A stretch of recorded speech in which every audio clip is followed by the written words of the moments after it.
So what we have understood till now is the different types of things what happens in the battery pack, communication, interfacing, performance management.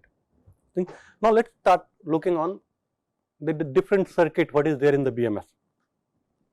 So first one comes as a pre-charge circuit. What happens in the pre-charge? Why pre-charge circuit is required? We don't want inrush current beyond the limit. Now if there is a huge potential difference between the source and sink, then the quantity, I can say quantitative way of current would be very high. So using the pre-charge circuit, what we try to do, we bring the sink also to the similar voltage level. So my inrush current is within the limit.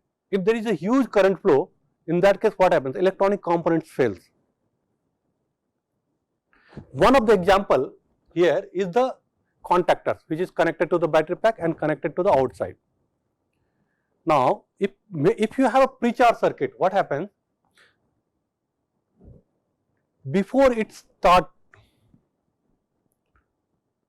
sending energy to the outside, it will, using the pre-charge circuit, the voltage level of the battery and the pre-charge and the contactor would reach to the similar level. So the current which is passing from the battery pack to the contactor is within the limit. If not, what will happen? The huge inrush current would flow. When huge inrush current will flow, many times what happens? The contactor is nothing but there are two conductors and a mechanism to connect the path. If huge current will flow, this path gets welded in, and if it is welded in, if you want to disconnect, it won't get disconnected. So it's a problem. So what you have? A spring loaded contactor, and this spring loaded contactor is activated using the BMS signal. If there is a huge inrush of current, these two terminals, this is a connection between contactor and outside. Now if this get welded because of the huge current, then you cannot disconnect it back on the need. So you don't want to have this type of situation. So what you do, you bring the voltage of this side to the similar voltage of the battery pack, and for that pre-charge circuits are used, where we use only MOSFET based relays or MOSFETs as a switching device. Still we use, because if there is a huge amount of current, then there would be local melting take place or the MOSFET will burn out. So what is a pre-charge circuit? It's a high resistance path. We provide two parallel paths.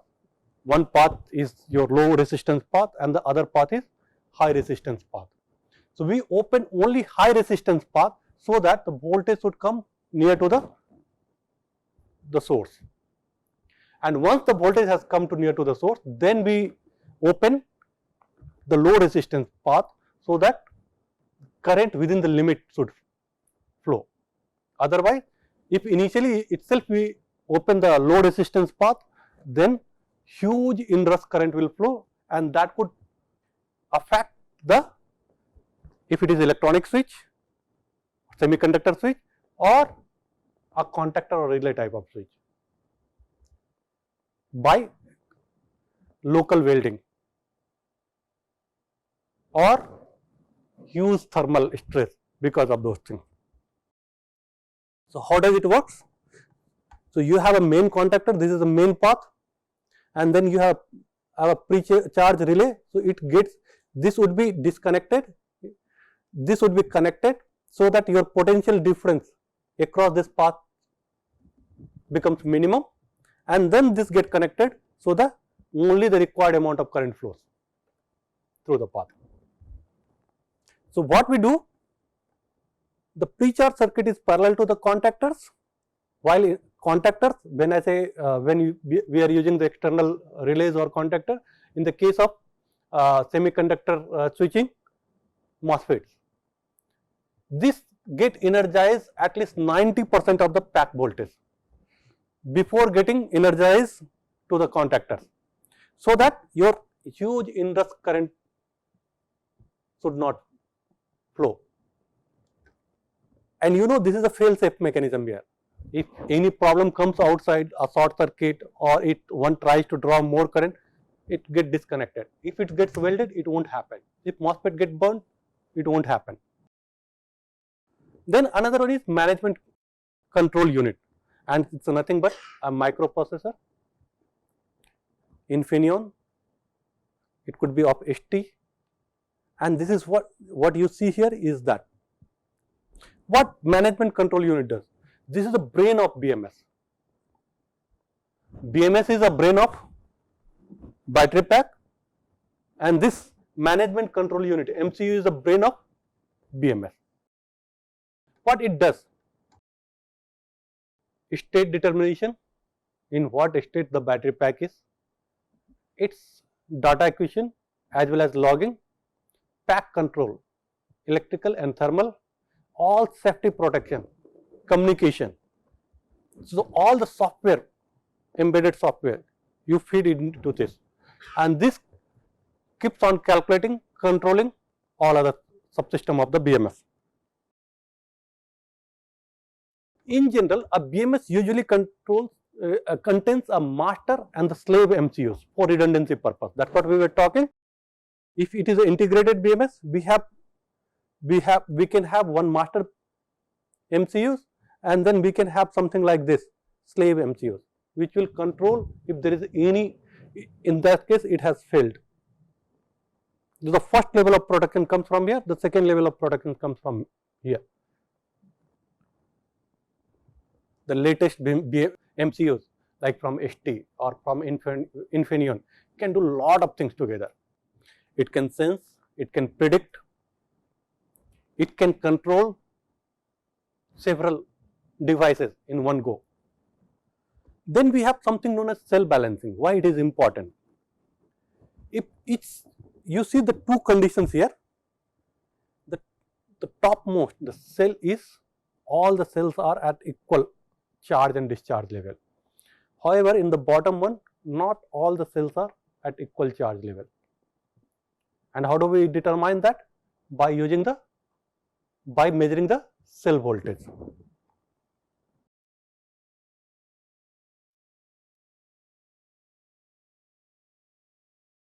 The SOC calculation depends upon the weakest cell. When I say weakest cell, which is the least charge, and SOC depends upon the cell voltage. Now, if your cell voltage is lower, let's suppose all the cells are of the same capacity. If one cell voltage is lower, that will have the least SOC, then other cells.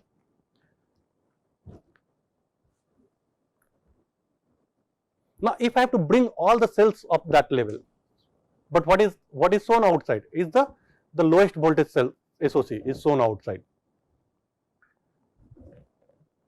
In that case, what happens? Even if your pack SOC is more,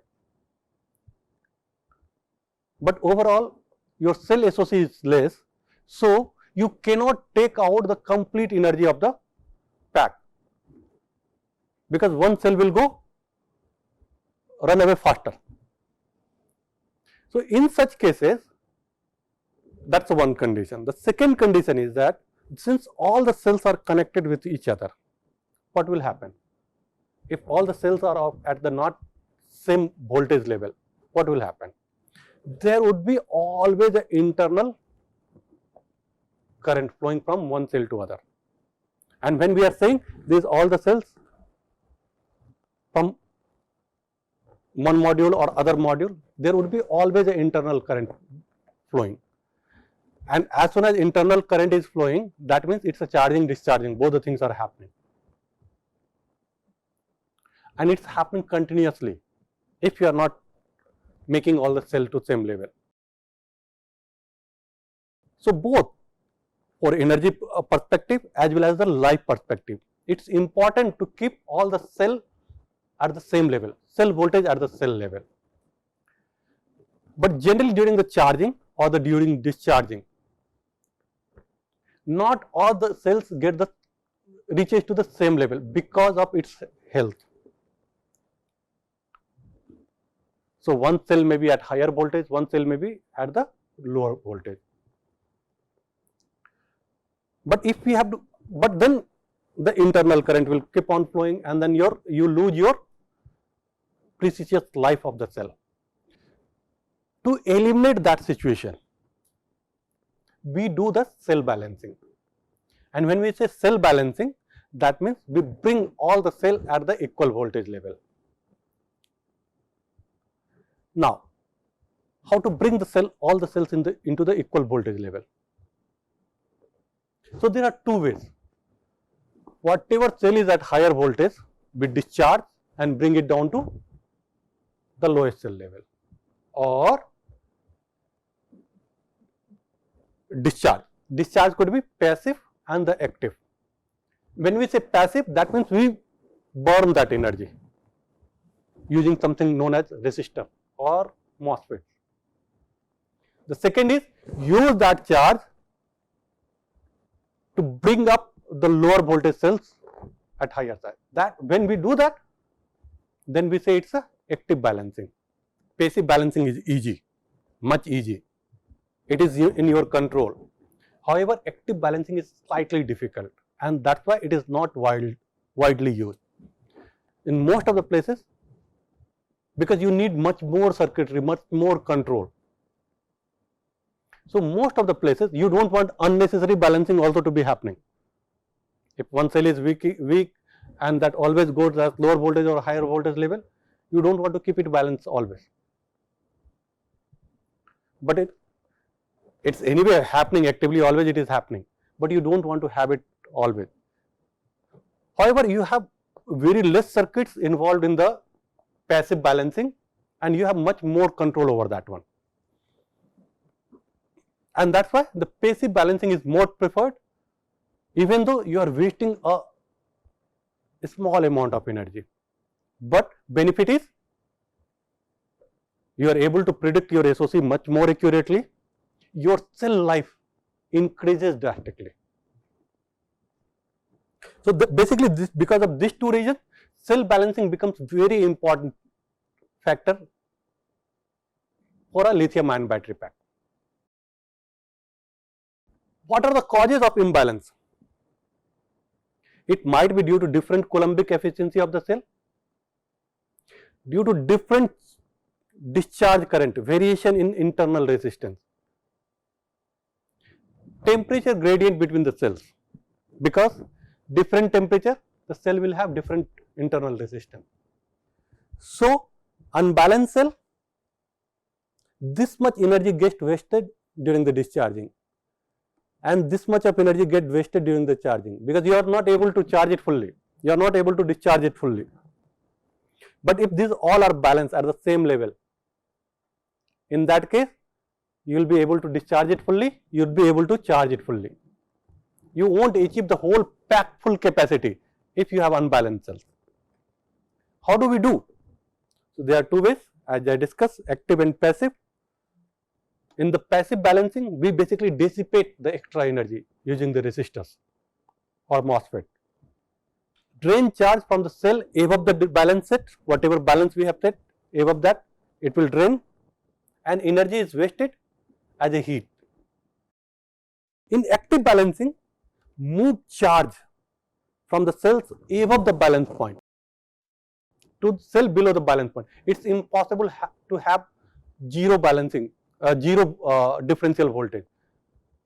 Then you limit, okay, 5 millivolt, 10 millivolt, 20 millivolt, more than that I will not allow, I'll allow balancing to happen. If it is within the 20 millivolt, I'll say no balancing is required. In the active balancing, energy is not wasted, but yes, it can impact the cell life. So here is the application, how it is being done. You try to understand. Any question, you can write us back. Then next comes insulation monitoring device. It's an active safety device. It's present between hot conductor and the ground. what it does? It detects any unintentional leakage that happens between hot conductor and the ground. When leakage is detected, the IMD immediately shuts off HV circuits, and generally through a non-resettable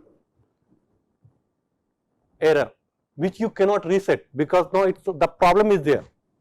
So you must call qualified service person or take your vehicle to the service center, who first detects where is the leakage, then rectify that, and then only can reset the error. Why it is important? So that passenger or equipment should not get in any trouble. High voltage DC is very, very dangerous compared to high voltage AC. However, it is not required in low voltage battery packs, that you can, if such type of situation happens, you can detect using the logbook, where it's measuring all the things. Even in the idle case, if you see some current is being drawn, that means some current is getting wasted because of there is some leakage current that is happening because of the contactor touching. And then as soon as you read, as soon as you are checking the data bank of the logbook, you can come back, see what is happening there and rectify that, but it is not dangerous to the passenger. You don't do any non-resettable error in the BMS in such cases. What are the benefits of having this type of devices? Your system reliability get increased, because if anything goes wrong, that can be taken care. Accident prevention, passenger will not get impacted because of that. You can monitor high voltage, low voltage side regularly, continuously. Avoids costly overhaul, because if that thing happened, and if passenger is not there, some local parts can get melted because of that. Some other equipment becomes in the faulty state, and repairing that would cost you a lot.